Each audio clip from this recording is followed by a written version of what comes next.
The Lord called me and my wife to Rustenburg Church when the church was 40 years old already, built by Alabaster money. There were 10 people in the church, various reasons why, but I started preaching my heart out, teaching them, training them. And at one stage I did a sermon series about getting out of the boat and obeying, doing the things that we're uncomfortable with. But if God calls us by obedience and by faith, we need to get out of the boat. I told him that this building was built with Alabaster funds. Somewhere somebody sacrificed for us to be a blossoming, growing church, making an impact in our community, and we're not. That was the beginning of a new journey for us, of getting out of the building more and more and more. The church started growing because we met the needs of our community. In the end, the church became so filled that it was too small, so we literally had to meet outside of the church on the lawn. And more people came because we were outside. We moved into a hostel, a school hostel. And the plan was to be without a building for 2 years and then start to build a facility with the money that we got from the sale of the old property.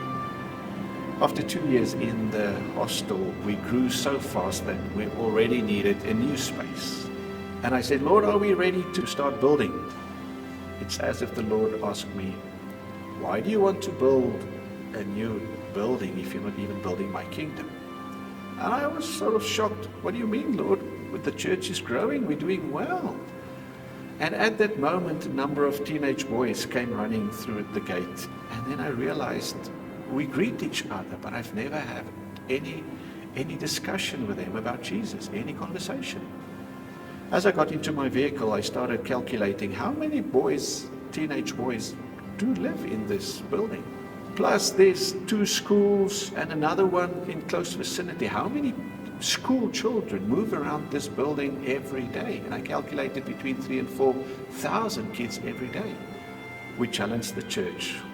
Would it be okay? Would you approve? Would you support us not starting with a building, but getting out of the boat again, going without a building for some more time, and making an impact on children and youth in our community? Unanimously, they supported us. So we used the building fund to buy a tent, to put up a youth center. For the first time ever, we're going to add some staff to the team, and not to be a pastor for visitation or worship, but specifically to work with the young people. Fast forward 5 years, 7 years at that stage. The plan was to be without a building for 2, that stretched to 5, and in the end, 7 years before we moved into our new building.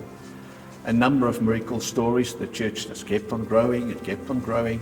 It's as if the Lord started with voices saying, so we're reaching this community, but what about that community? There's a farming community 20 kilometers out of Rustenburg, and the guys don't really go to church. There's no churches there. They have to drive to get to church.